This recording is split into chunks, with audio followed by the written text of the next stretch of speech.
Shalom, selamat hari Minggu. Kembali kita datang di hadapan Tuhan. Kembali kita ada di tempat ibadah kita masing-masing di rumah.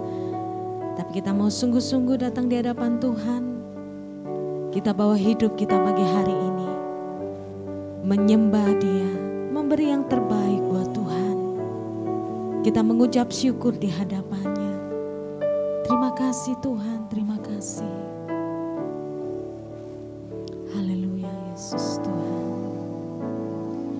Kau hiasi kehidupanku dengan kemurahan-Mu. Kau rancangkan masa depanku penuh dengan harapan. Aku ada saat ini semuanya karena kasih-Mu. Aku hidup hari ini semua berkat kemurahan-Mu. Terima kasih Yesus, Engkau sangat baik, teramat baik bagiku.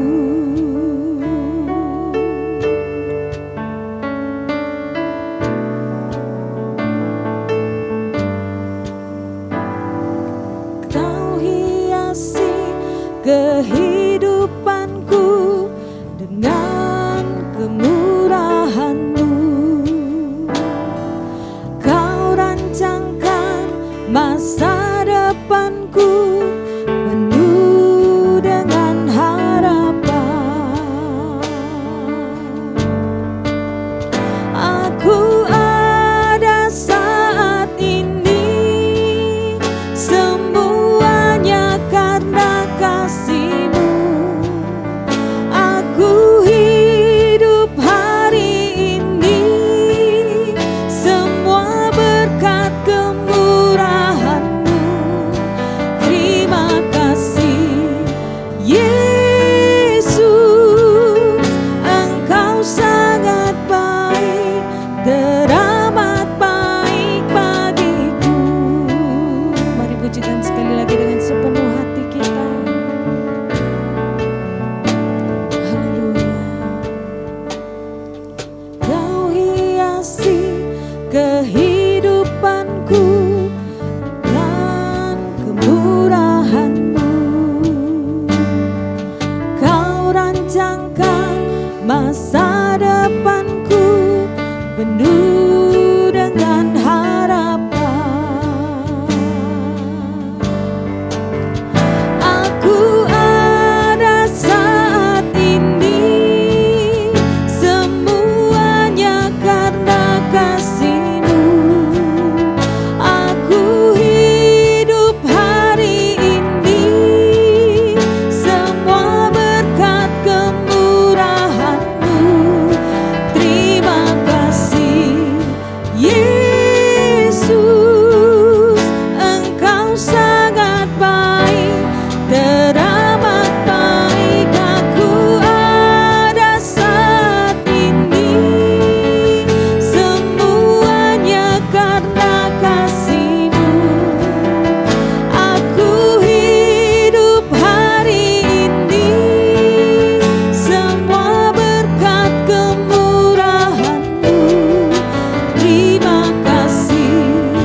karya-Mu dalam hidup kami.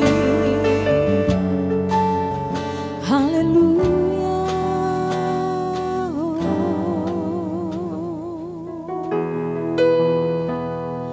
Sebab Engkaulah segalanya dalam setiap hidup kami, Bapa. Engkau adalah satu-satunya Allah. Engkau Raja di atas segala raja. Sebab Engkau yang layak terima pujian dan sembah kami, Yesus. Thank you, Jesus. Haleluya. Sebab Kau layak terima pujian. Sebab Kau layak terima pujian. Sebab Kau layak ku agungkan.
Juru selamat kami Tuhan. Engkau Allah kami yang luar biasa. Kami aman di dalam Engkau Yesus. Terima kasih Tuhan.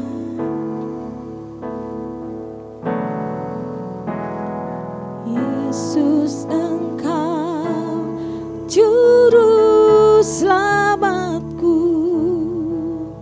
dalam janji-Mu kemenanganku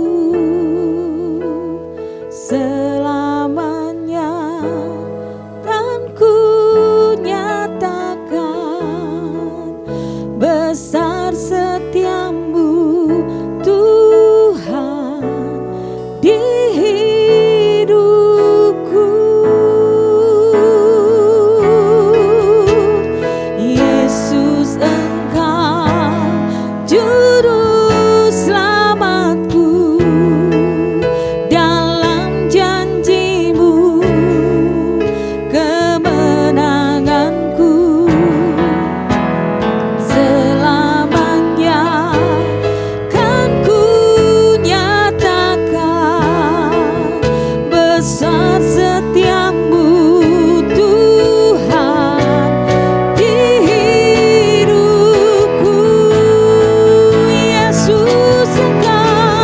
Yesus Engkau Juru selamatku, dalam janji-Mu kemenanganku selamanya kan ku nyatakan besar setiamu Tuhan di hidupku. Yesus Engkau Juru selamatku, dalam janji-Mu kemenanganku selamanya kan ku nyatakan besar setiamu Tuhan,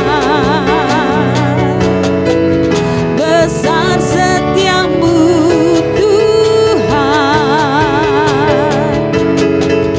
besar setiamu Tuhan di hidupku.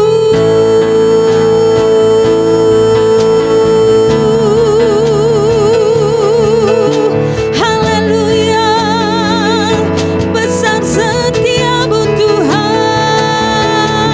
kasih-Mu mengalir, kasih-Mu mengalir. Engkau Juru selamat kami yang hidup, Engkau segalanya, Engkaulah kekuatan kami aman di dalam-Mu. Sungguh kami bersyukur. Haleluya.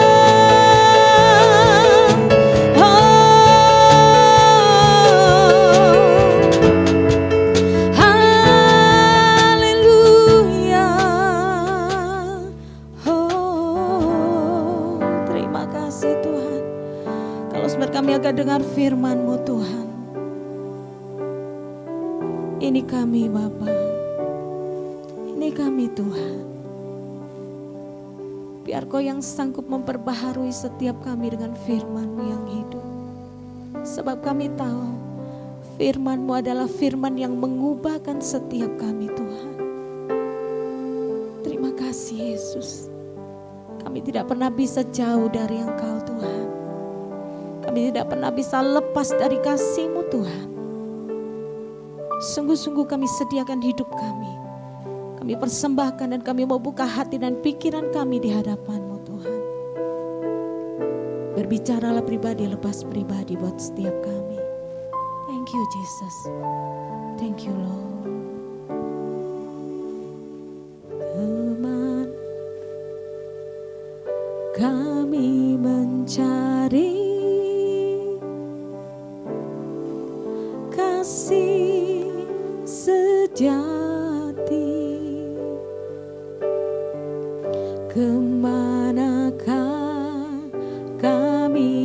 berseru saat badai datang menderu. Yang kami tahu hanya Kau yang mampu pulihkan segala sesuatu.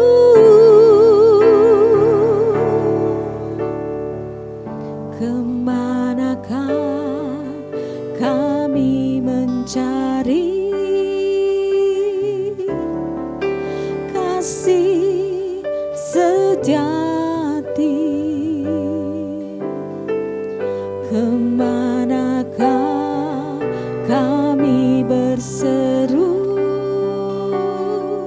saat badai datang menderu?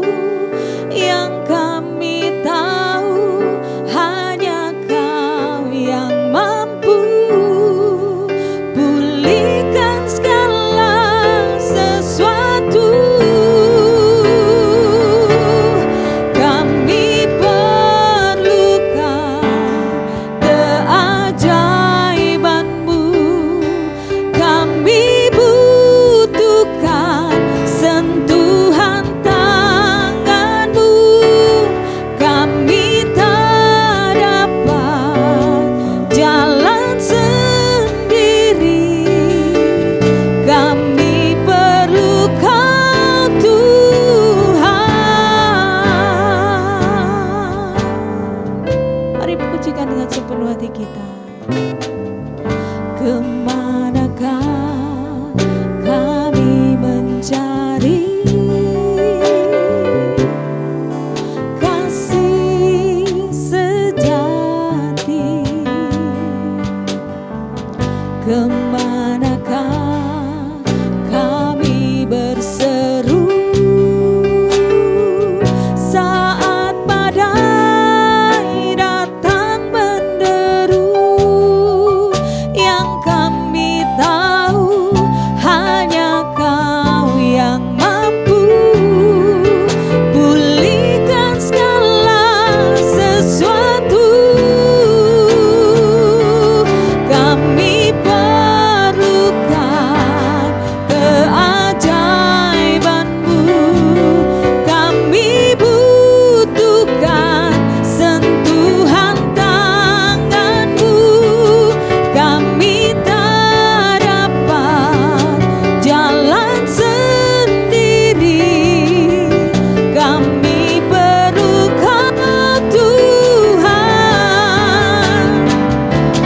Kami perlukan keajaiban-Mu, kami butuhkan sentuhan tangan-Mu. Kami tak dapat jalan sendiri, kami perlu Kau Tuhan. Kami perlukan keajaiban-Mu, kami butuhkan sentuhan tangan-Mu. Kami tak dapat jalan sendiri, kami perlu Kau Tuhan. Kami perlu Kau Tuhan. Kami perlu Kau Tuhan.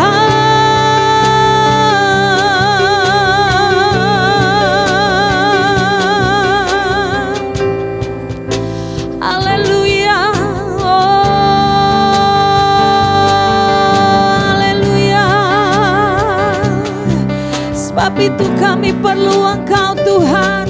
Sungguh kami perlu Engkau lebih dari hidup kami sendiri, Yesus. Terima kasih Tuhan, terima kasih.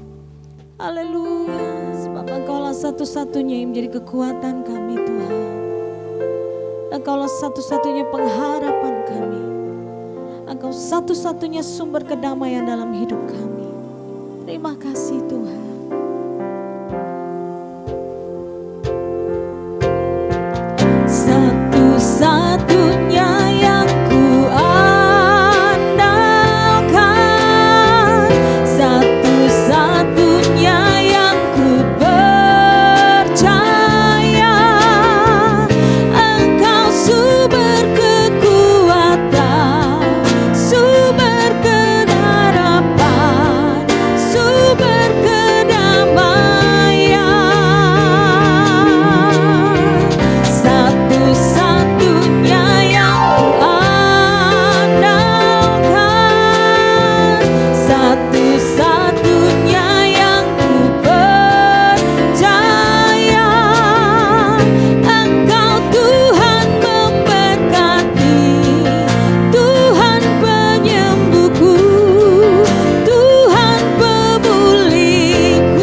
Shalom, selamat pagi Bapak Ibu yang dikasihi Tuhan. Ya, mari kita sama-sama akan berdoa terlebih dahulu untuk kita akan mendengarkan kebenaran firman Tuhan. Mari sama-sama kita tundukkan kepala kita. Terima kasih Tuhan untuk pagi hari ini, untuk apa yang sudah Tuhan kerjakan di tengah-tengah kehidupan kami. Terima kasih juga untuk sebuah undangan yang istimewa yang boleh kami terima, yaitu di mana kami boleh menghadap tahta kasih karunia-Mu. Terima kasih Tuhan untuk apa yang sudah kami nikmati di tengah-tengah ibadah kami, suasana kerajaan Allah, hadirat Allah yang kami boleh nikmati lewat pujian dan penyembahan. Dan tiba waktunya Tuhan, kalau sebentar kami akan belajar kebenaran firman-Mu. Sekali lagi Tuhan, berbicaralah secara khusus untuk setiap kami, untuk apa yang akan kami kerjakan hari-hari yang akan datang ini. Biarlah kebenaran firman-Mu yang menolong setiap kami. Kami tidak lagi memandang firman Allah sebagai pengetahuan, tetapi kami mau memandang firman Allah sebagai pribadi Allah sendiri yang harus terus tinggal di dalam kehidupan kami. Terima kasih Tuhan, berbicaralah, kami siap mendengar apa yang Tuhan mau. Setiap kita yang siap dengar firman Tuhan bersama-sama katakan amin. Puji nama Tuhan. Shalom. Ya, saya berharap setiap kita dalam kondisi baik. Amin. Kenapa? Karena saya percaya bahwa Tuhan senantiasa menyertai kehidupan Bapak Ibu sekalian. Amin. Mari kita sama-sama belajar kebenaran firman. Nah Bapak Ibu yang dikasih Tuhan, minggu lalu saya berbicara tentang pertumbuhan rohani. Ya, kenapa? Karena bicara soal pertumbuhan itu bicara tentang kerinduan Tuhan buat setiap kita. Sebab Tuhan menghendaki melihat ada pertumbuhan yang terjadi di dalam perjalanan hidup setiap kita. Nah hari ini kita akan sama-sama belajar juga bertumbuh, tetapi dalam aspek yang lain. Hari ini kita akan sama-sama belajar bertumbuh untuk mengenal identitas diri kita. Kenapa? Sebab hal ini penting Bapak Ibu. Ketika seseorang mengenal identitas dirinya, jati dirinya, maka yang pertama, keuntungan yang pertama yang dia peroleh adalah begini, cara pandang dia. Ketika dia menyadari siapa dia, maka cara pandang dia akan berbeda, saudara. Apalagi di tengah-tengah masa yang sukar, masa yang sulit seperti ini, saya percaya ketika orang tahu siapa dirinya, tahu identitas dirinya, maka dia akan berbeda cara meresponnya manakala ada persoalan yang terjadi di dalam kehidupannya. Nah hari ini kita akan sama-sama belajar.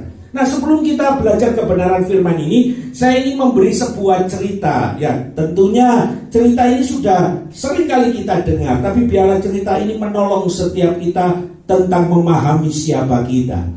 Nah ada satu atraksi yang diselenggarakan di sebuah kota. Seorang akrobat sedang mempertunjukkan kehebatannya menyeberangi seutas tali, berjalan dari gedung A ke gedung B. Jaraknya cukup panjang, kurang lebih katakanlah 50 meter. Dia harus menyeberang hanya di atas seutas tali. Ini bukan pekerjaan yang mudah tentunya. Ini hanya dikerjakan oleh orang-orang yang profesional. Nah, dia cuma menggunakan tongkat sebagai alat bantunya untuk menyeberangi dari gedung A ke gedung B. Tongkat ini hanya untuk keseimbangan saja Bapak Ibu. Nah ketika atraksi ini dimulai, ada banyak orang yang menyaksikan pertunjukan ini. Mereka melihat dari bawah, mereka melihat ke atas. Mereka melihat ada satu pribadi yang sedang berjalan di seutas tali. Semua orang dibuat terpana oleh karena apa yang hendak dikerjakan oleh tukang akrobat ini. Semua orang diam, tidak ada seorang pun yang bersuara. Dan ketika atraksi ini dimulai, semua orang yang menyaksikan dari bawah jantungnya mulai berdetak kencang. Apa yang hendak terjadi? Apa yang hendak terjadi? Semua orang sedang menanti-nantikan. Semua orang mungkin sedang berpikir, bisa enggak dia selamat sampai ke gedung B. Semua orang terdiam. Ketika bapak ini mulai berjalan, suasana semakin mencekam Bapak Ibu. Semua orang sedang ketakutan. Tidak ada seorang pun yang bereaksi, semuanya diam. Nah pada akhirnya singkat cerita, sampailah bapak ini menyelesaikan pertunjukannya dia sampai ke gedung B dengan selamat tanpa terjatuh. Dan ketika dia sudah sampai di gedung B, maka hiruk pikuklah semua orang yang menyaksikan pertunjukan itu. Oh, mereka bertepuk tangan, bahkan mereka bersorak, mereka berteriak. Wah, luar biasa suasananya. Karena apa? Mereka melihat ada orang hebat yang bisa menyelesaikan adegan yang sangat berbahaya. Nah, di tengah-tengah hiruk pikuk seperti itu, si tukang akrobat ini menyampaikan sebuah pertanyaan kepada orang-orang yang di bawah dengan memakai pengeras suara. Dia bertanya begini kepada semua orang yang di bawah, percayakah Bapak Ibu sekalian bahwa saya bisa kembali dari gedung B ke gedung A? Maka semua orang yang di bawah teriak, bisa Pak, Bapak hebat, Bapak mampu. Wah, semua orang berkata. Dan pertanyaan yang kedua dari si bapak akrobat ini, dia tanya kembali, adakah dari antara Anda yang percaya bahwa saya bisa membawa beban seseorang untuk berjalan dari gedung B ke gedung A? Wah, semua orang bilang percaya. Pertanyaan terakhir ini, saudara. Si bapak pembuat akrobat ini berkata, siapakah di antara Anda yang mau berjalan bersama dengan aku di seutas tali ini sampai kembali ke gedung A? Maka yang tadinya semua orang hiruk pikuk ramai, saat pertanyaan yang ketiga diucapkan, maka semuanya orang tertunduk. Tidak ada seorang pun yang berkata-kata. Sebab semua orang berpikir, buat apa mati konyol tentunya. Betul? Di tengah keheningan itu muncullah satu anak remaja. Dia langsung berkata dengan suara keras, saya percaya Bapak bisa membawa saya dari gedung B ke gedung A. Saya ingin ikut bersama dengan Bapak. Nah, ketika semua orang mendengar tentang teriakan anak remaja ini, maka semua mata menuju kepada anak remaja ini. Dan orang mulai mendekati dan berkata, nah, jangan kau teruskan. Jangan kau buat hidupmu sia-sia dengan perkara menyeberangi tali itu. Buat apa? Gak ada manfaatnya. Gak bisa, batalkan aja. Semua orang mulai berkata-kata. Tetapi anak muda ini berkata, enggak, saya ingin berjalan dengan Bapak itu. Maka berjalanlah anak muda ini dengan si tukang akrobat. Anak muda itu ditaruh di atas bahu, karena bapak ini cukup kekar, maka ditaruhlah anak itu di atas bahu dari pemain akrobat ini. Maka berjalanlah kembali si tukang akrobat ini dari gedung B menuju gedung A. Bapak Ibu yang dikasihi Tuhan, semua orang dibuat tercekam. Semua orang dibuat berdebar-debar. Tidak ada seorang pun yang berkata-kata ketika pertunjukan itu dimulai. Dan pada akhirnya sampailah bapak ini ke gedung A. Semua orang semakin dibuat terpesona oleh karena kehebatan bapak ini. Wah, semua orang bertepuk tangan, memberikan rasa hormat. Maka turunlah anak remaja ini kembali ke bawah. Dan di bawah anak ini mulai ditanya-tanya oleh banyak orang, kenapa kamu berani? Kenapa kamu berani?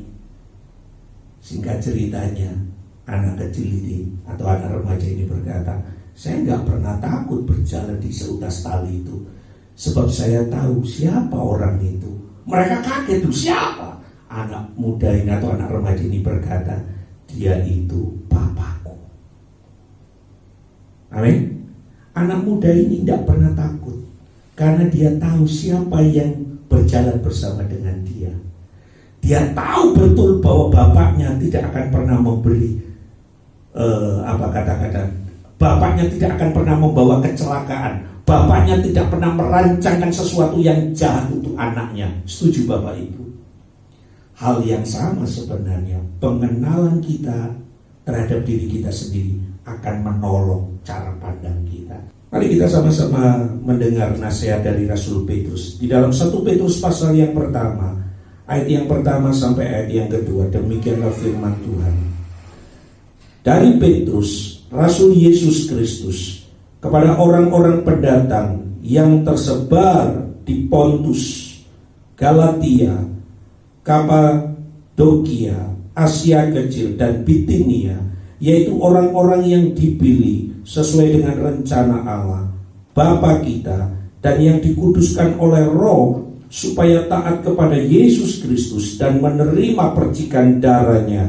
Kiranya kasih karunia dan damai sejahtera makin melimpah atas kamu. Nah, Bapak Ibu yang dikasihi Tuhan, Petrus sedang menasehati setiap kita. Petrus sedang menyatakan identitas setiap kita hari ini. Yang pertama, Petrus berkata di ayat yang pertama bahwa setiap kita ini adalah pendatang. Katakan, pendatang. Anda dan saya ini adalah pendatang di dalam dunia ini. Kita bukan berasal dari dunia ini. Memang secara lahiriah kita punya warga negara di dunia ini. Kita punya warga negara Indonesia karena kita tinggal di bumi Indonesia. Tetapi di dalam roh, di alam roh, bahwa Petrus menyatakan bahwa setiap kita ini pendatang. Kita ini musafir, pendatang. Kita bukan berasal dari dunia ini. Sebab Filipi pasal yang ketiga, ayat yang ke-30, ya, mari kita lihat Filipi pasal yang ketiga, ayat yang ke-30. Diingatkan buat setiap kita. Filipi pasal yang ketiga, ayat yang ke-30, demikianlah firman Tuhan. Karena kewarganegaraan kita adalah di dalam surga, dan dari situ juga kita akan menantikan Tuhan Yesus sebagai juru selamat. Alkitab menasehatkan kita, saudara, bahwa warga negara kita sesungguhnya adalah warga negara kerajaan Allah. Kita ini pendatang di dalam dunia ini. Kita ini hanya sementara. Pengharapan kita bukan pada dunia ini, tetapi pengharapan kita ada di dalam kerajaan surga, Bapak Ibu. Artinya apa? Saya ingin sampaikan buat kita semua. Kalau toh ada harapan-harapan kita, ada impian-impian kita yang tidak pernah terwujud di dalam dunia ini, jangan pernah menyesali, jangan pernah berduka cita yang berlebihan. Sebab Alkitab mengingatkan warga negara kita surga, dan kita akan kembali ke sana. Kita tidak akan membawa apa-apa dari dunia ini, saudara. Nah, kalau oleh karena itu, kalau toh kita hari-hari ini dalam situasi yang sulit, dalam situasi yang berat, sekali lagi Bapak Ibu, kalau Anda dan saya memahami siapa kita, cara pandang kita akan berbeda.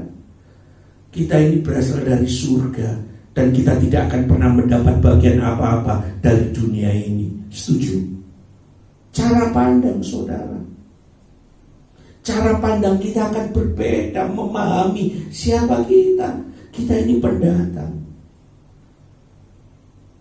Latar belakang penulisan, latar belakang surat ini ditulis Rasul Petrus kepada orang Kristen pada waktu itu adalah begini, saudara. Ketika di masa pemerintahan Kaisar Nero di Roma. Roma adalah kota yang begitu luar biasa bagusnya, ya, begitu hebatnya kota ini. Tapi sayang, Nero bukanlah yang membangun kota Roma. Nero itu istilahnya pengganti, kaisar pengganti. Semua orang mengagungkan pendahulu dari Nero. Semua orang takjub dan kagum, sehingga membuat kecil hati Nero, membuat rasa pahit di dalam diri Nero, sehingga Nero membuat sebuah perencanaan, dan perencanaan ini sangat gila, Bapak Ibu. Nero punya rencana, yaitu apa? Menghancurkan kota Roma. Dia ingin menghancurkan kota Roma. Roma dihancurkan, tujuannya cuma satu, dibangun kembali. Dan ketika dibangun itu, maka Nero akan membangun lebih hebat daripada pendahulunya. Itu ide.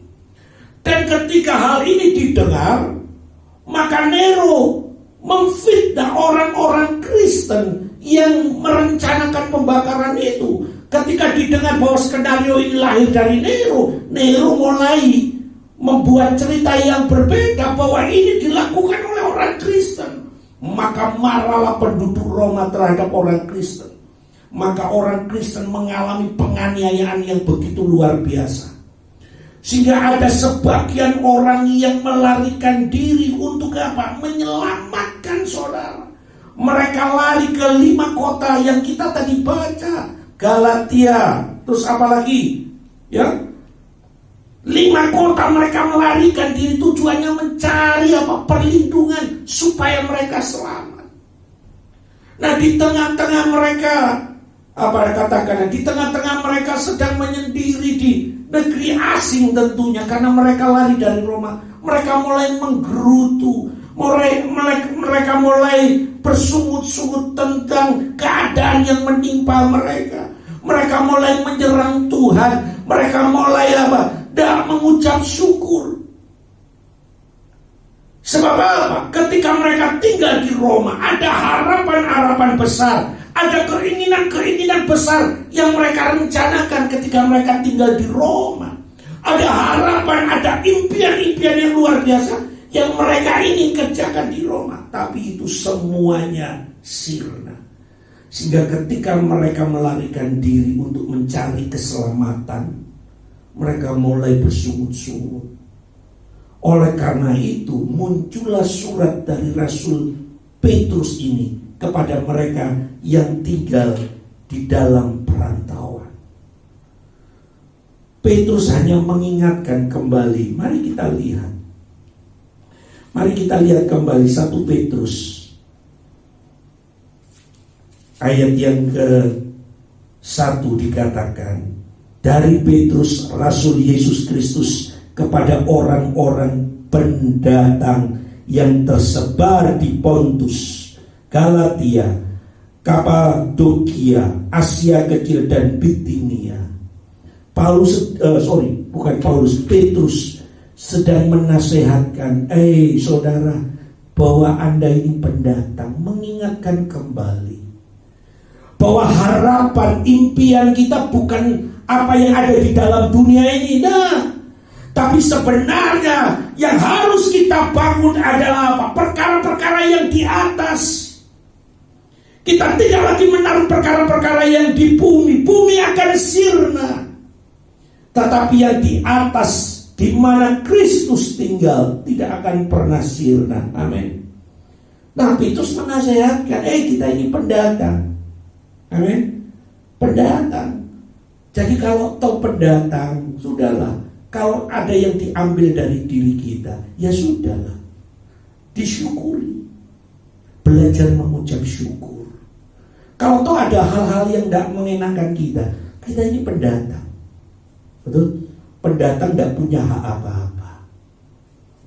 Kalau tahu kita mengalami hal-hal yang pahit selama kita ada di dalam dunia ini, ingat bahwa kita pendatang dan tujuan hidup kita bukan di bumi. Tujuan hidup kita adalah bersama-sama dengan Bapa di dalam kerajaannya. Amin. Ini yang pertama, bertumbuh di dalam identitas, memahami identitas kita, bahwa setiap kita ini adalah pendatang. Jangan pernah menaruh harapan-harapan terlalu besar di dalam dunia ini. Bukan berarti saya melarang untuk kita punya mimpi selama tinggal di bumi. Oh enggak, tetaplah.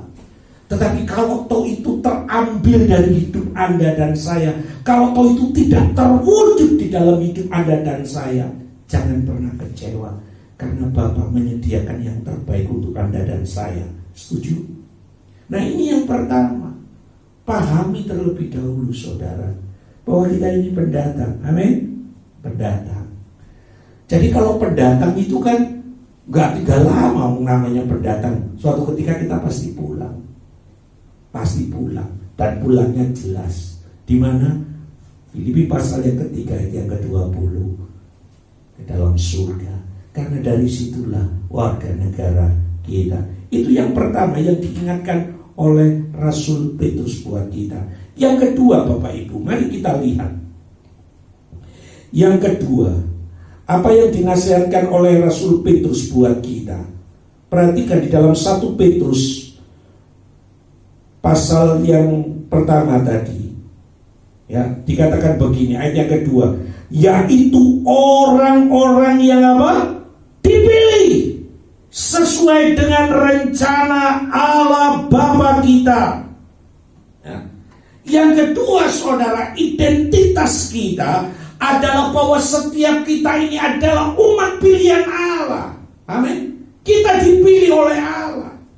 Mari kita lihat di dalam 1 Petrus pasal yang kedua ayat yang ke-9. 1 Petrus pasal yang kedua ayat yang ke-9.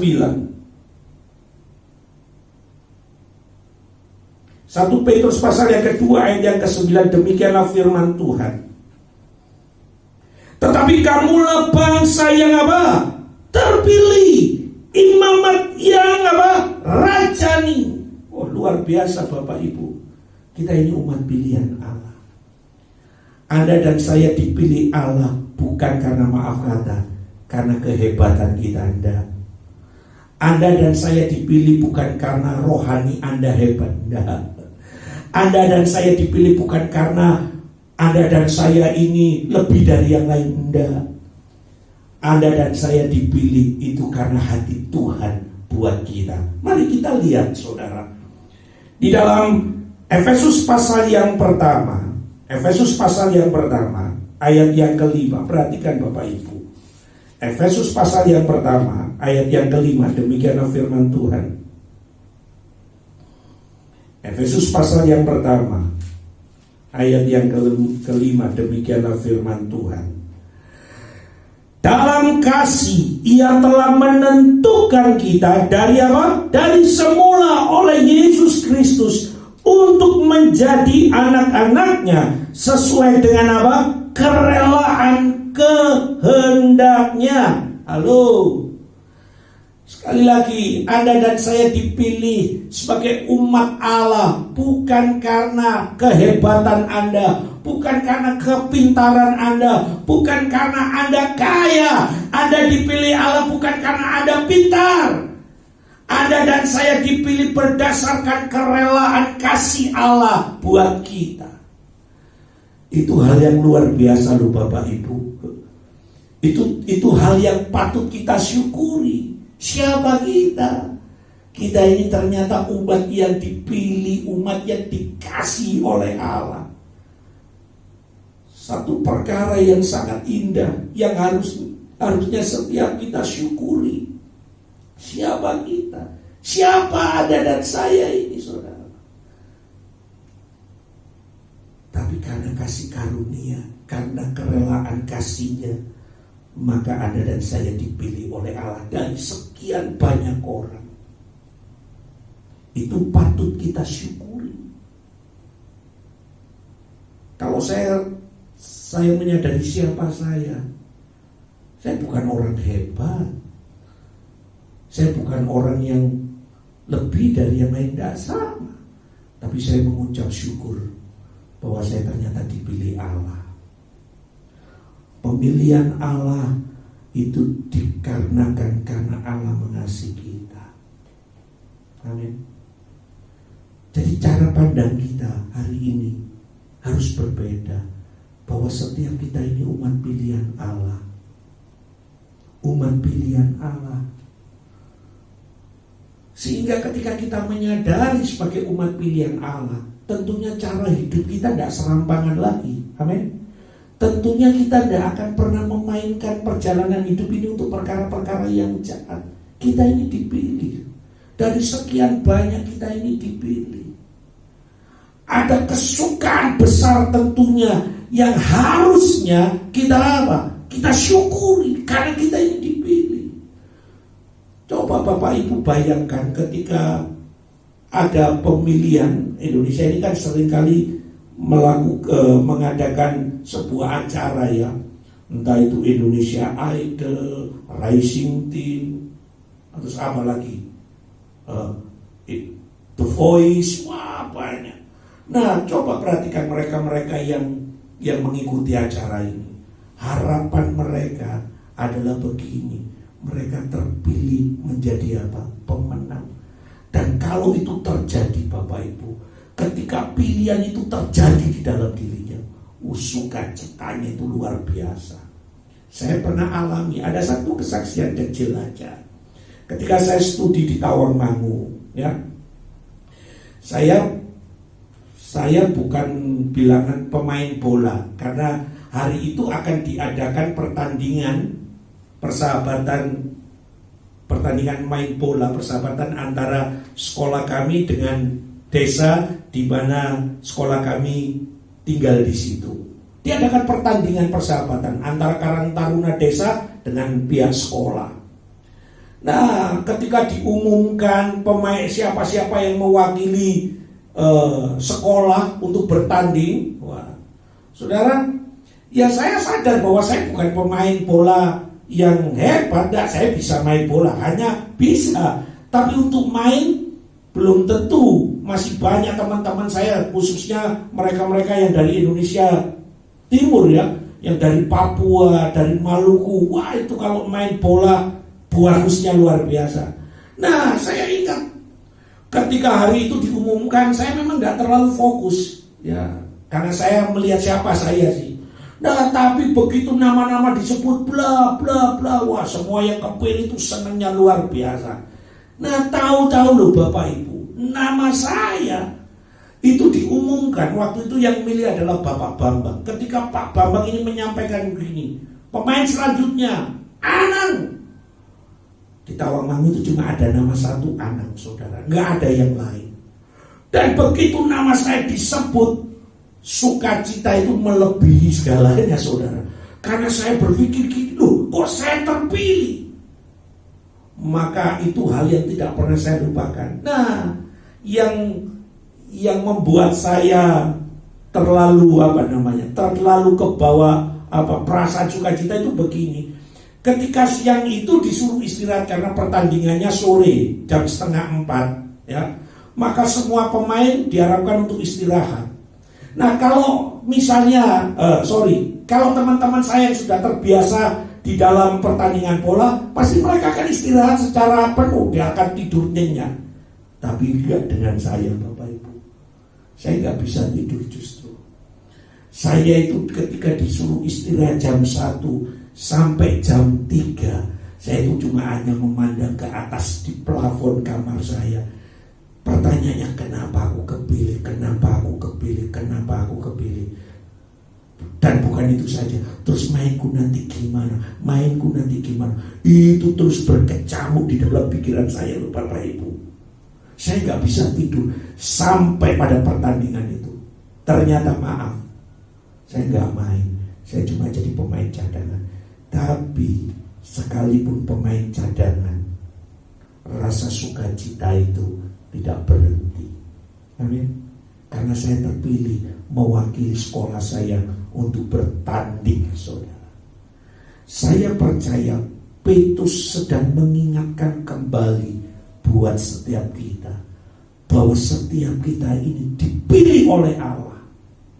Dipilih oleh Allah. Dipilih untuk apa? Perhatikan saudara, bukan untuk hal yang lain.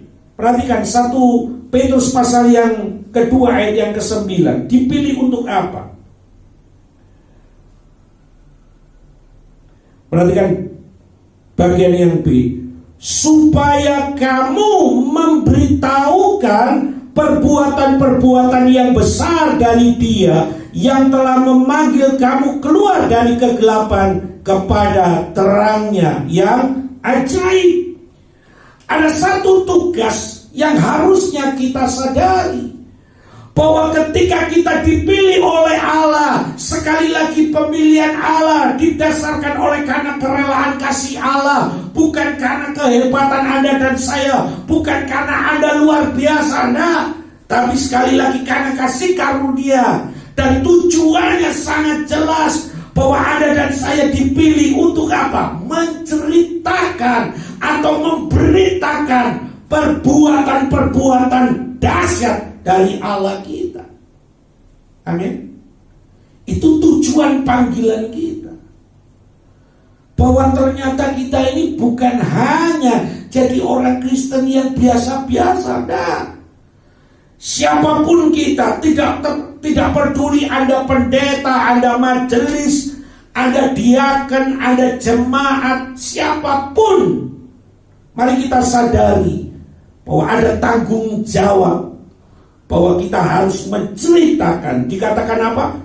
Memberitahukan atau menceritakan perbuatan-perbuatan yang besar dari Dia. Menceritakan. Inilah tanggung jawab kita. Inilah jati diri kita. Jadi tidak ada orang Kristen yang berkata, Pak, saya cukup puas jadi jemaat. No. Atau orang Kristen berkata, Pak, saya cukup puas saja Pak kalau ibadah aja.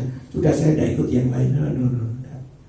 Ingat, setiap kita punya tanggung jawab menceritakan perbuatan-perbuatan yang dahsyat dari Allah yang pernah kita alami. Minimal begini loh Bapak Ibu yang dikasih Tuhan.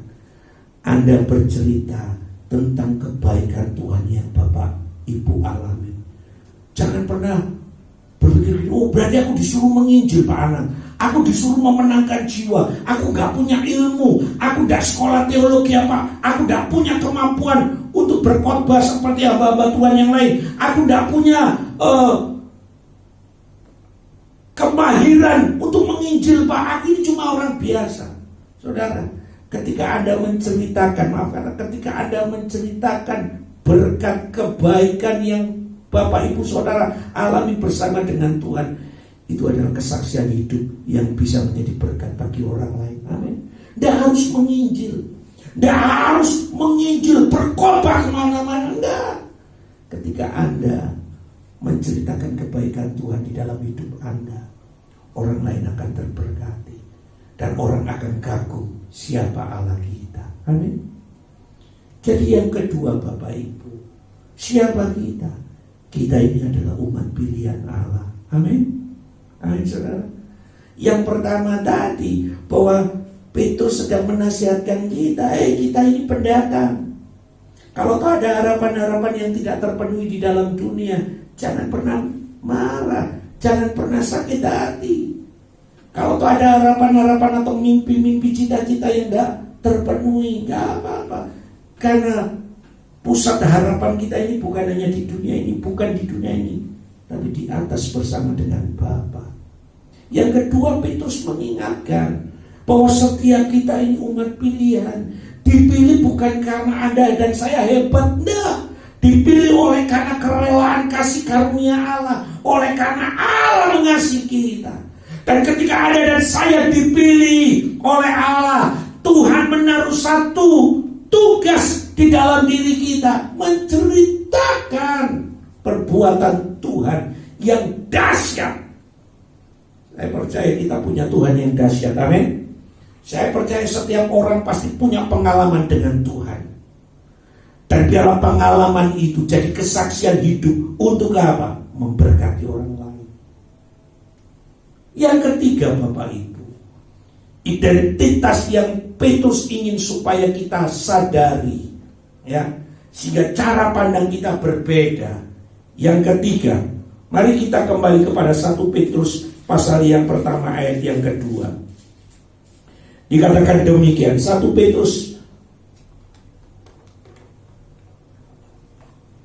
pasal yang pertama ayat yang kedua, yaitu orang-orang yang dipilih sesuai dengan rencana Allah Bapa kita, yang apa? Dikuduskan. Ya. Identitas kita yang ketiga adalah umat yang kudus. Pengertian kudus itu dipisahkan. Inilah yang harusnya menjadi pemahaman kita, bahwa hidup kita ini dikuduskan, dipisahkan dari dunia ini. Itu yang harusnya berakar kuat di dalam diri setiap kita. Kita bukan hanya dipilih Allah, tetapi ada stempel yang Tuhan taruh di dalam diri kita, yaitu sebagai umat yang kudus. Amin. Umat yang kudus. Kesadaran diri kita sebagai umat yang kudus akan membantu kita atau akan membantu setiap orang untuk apa? Untuk percaya bahwa hidup kita ini bukan apa?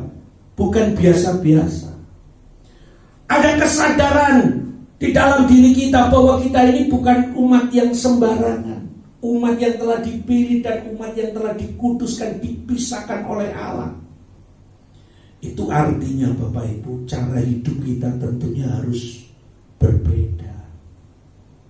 Sebab setiap kita ini adalah umat kudusnya Tuhan. Ya.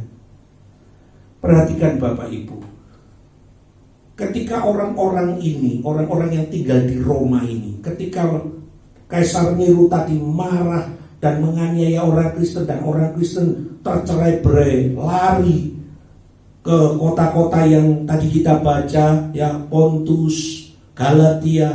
Nah, ketika mereka ada di sana, mereka itu sebagai pendatang. Dan perhatikan bahwa mayoritas orang-orang yang tinggal di 5 kota ini adalah orang-orang yang tidak kenal Tuhan. Tentunya kalau mereka tidak kenal Tuhan, cara hidupnya pasti bertolak dengan Tuhan. Cara hidupnya akan berseberangan dengan Tuhan, saudara. Itu cara hidup mereka. Nah, Petrus sedang menasihati, kalau toh Anda dan saya sebagai pendatang di kota itu, ya, ingat bahwa Tuhan telah memilih hidupmu. Dan bukan hanya dipilih, tapi Tuhan telah mengkuduskan hidup Anda. Maka Petrus ingin supaya mereka menjaga kualitas hidup mereka, Bapak Ibu. Nah, ini yang penting untuk kita pahami. Kita pendatang. Kalau toh dunia sedang berbuat seperti ini dengan segala kehancurannya, biarlah kita bukan orang-orang yang terlibat di dalamnya. Setuju, saudara? Sebab Allah telah menentukan kita sebagai umat pilihan dan yang telah dikuduskan, dipisahkan, ya, dipisahkan, saudara. Tangkap baik-baik, hidupku ini telah dipisahkan dari dunia ini. Sehingga apa? Tentunya cara kita berbeda, cara hidup kita.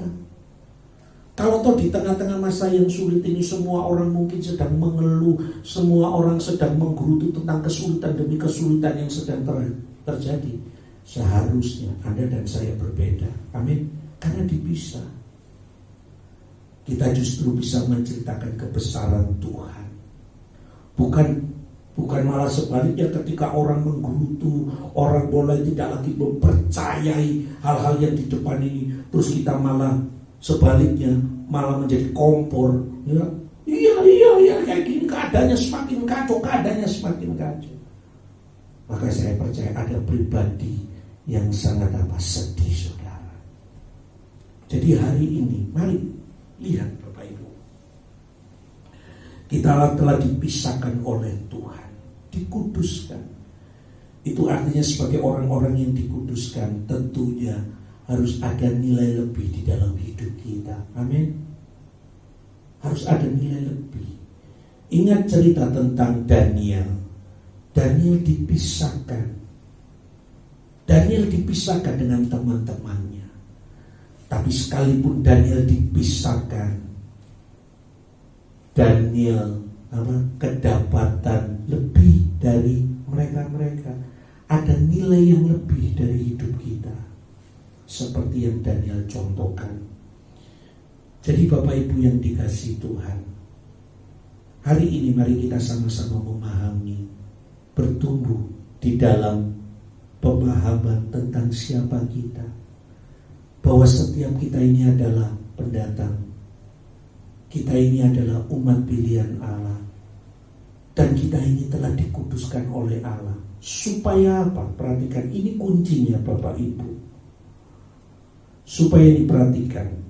dan yang dikuduskan oleh Roh, supaya apa? Taat. Supaya apa? Taat. Jadi artinya begini Bapak Ibu, kunci dari nasihat Rasul Petrus kepada orang-orang yang mengalami penganiayaan, yang sedang mengalami kesusahan. Petrus mengingatkan bahwa mereka pendatang, mereka umat pilihan, dan mereka telah dikuduskan oleh Allah.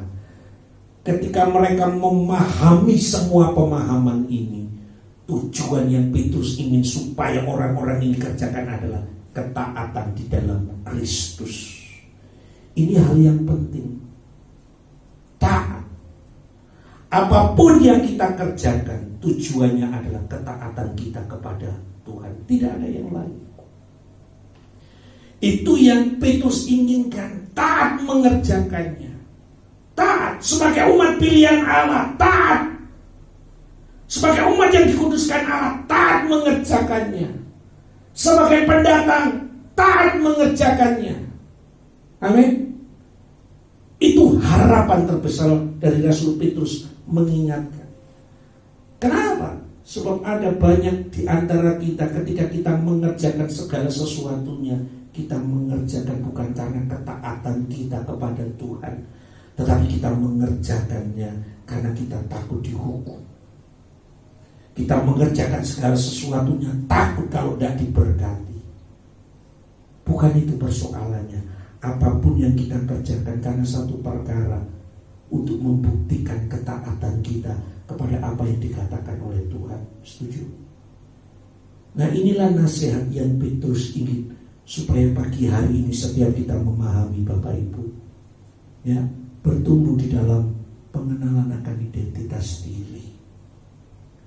Saya sadar bahwa saya pendatang, saya sadar bahwa saya dipilih oleh Tuhan, dan saya sadar bahwa saya telah dikuduskan oleh Tuhan. Itu artinya saya tidak serampangan dengan hidup ini. Saya harus mengerjakan segala sesuatunya di dalam ketaatan kepada Tuhan. Nah, saya berharap pagi hari ini setiap kita memahami. Saya percaya cara pandang ini akan dapat menolong Bapak Ibu semuanya. Amin. Sekali lagi, mari terus belajar untuk mengenal dan izinkan kebenaran firman Tuhan terus berbicara kuat di dalam diri kita. Mari kita berdoa.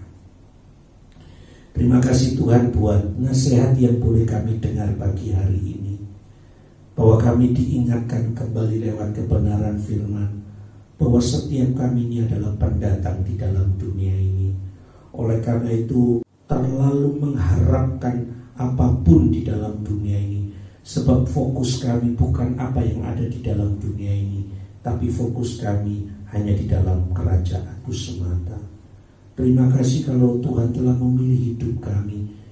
Kami sadar kami dipilih bukan karena kami hebat, kami dipilih bukan karena kami lebih dari yang lain, tapi kami dipilih hanya oleh karena kerelaan kasih karunia-Mu Bapa. Terima kasih Tuhan. Terima kasih juga kalau kami sadar hari ini bahwa kami telah dikuduskan oleh Tuhan. Itu artinya kami harus dipisahkan dari dunia ini, dipisahkan dari cara hidup orang-orang dunia ini. Kami harus mengerjakannya dengan ketaatan Tuhan. Terima kasih Tuhan, biarlah sungguh-sungguh kebenaran firman Allah semakin berbicara lebih dan lebih buat setiap kami. Berkati seluruh umat-Mu, baik yang ada di tempat ini maupun yang sedang menyaksikan tayangan live streaming ini. Tuhan berkati mereka semua. Tuhan, hamba percaya bahwa tangan kemurahan-Mu tetap ada buat setiap hamba-hamba-Mu. Engkau Allah yang senantiasa memberkati hidup setiap kami Bapak. Terima kasih Tuhan, terima kasih. Dan pada akhirnya Bapak, kalau kami akan mengakhiri seluruh rangkaian acara ibadah kami, terima kasih untuk setiap hamba-hamba-Mu yang telah melayani, baik dari WL, para pemain musik, hamba-Mu, soundman. Tuhan, biarlah segala sesuatu yang kami perbuat, yang kami lakukan pagi hari ini, biarlah itu mendatangkan dupa yang harum bagi kerajaan-Mu. Terima kasih Tuhan. Dan pada akhirnya kalau saudara kami akan kembali pulang ke rumah kami masing-masing dan melanjutkan aktivitas kami biarlah damai sejahtera yang daripada Tuhan tetap ada melimpah di dalam kehidupan kami semua.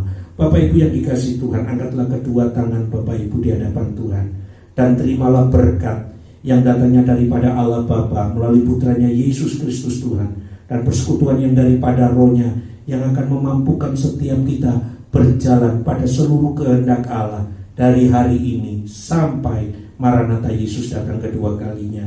Setiap kita yang percayakan kebaikan dan berkat Tuhan, mari bersama-sama katakan amin. Tuhan Yesus memberkati. Sebab kasih setiamu lebih dari hidup, kebaikanmu melimpah atasku, jiwaku melekat kepadamu Tuhan, betapa ku merindukanmu.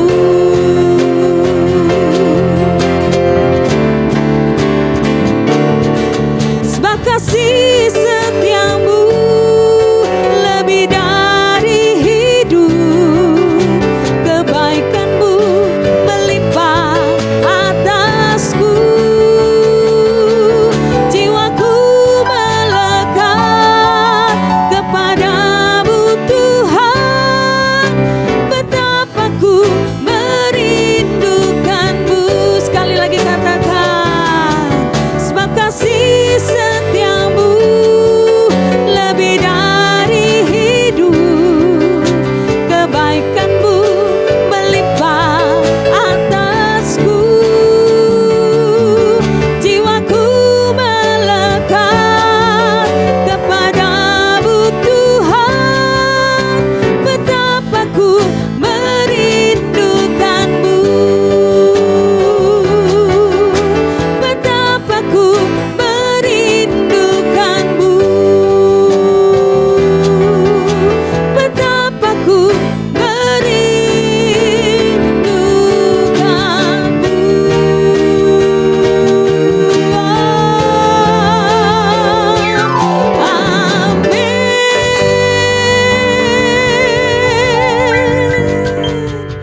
Haleluya, Tuhan Yesus memberkati. Amin.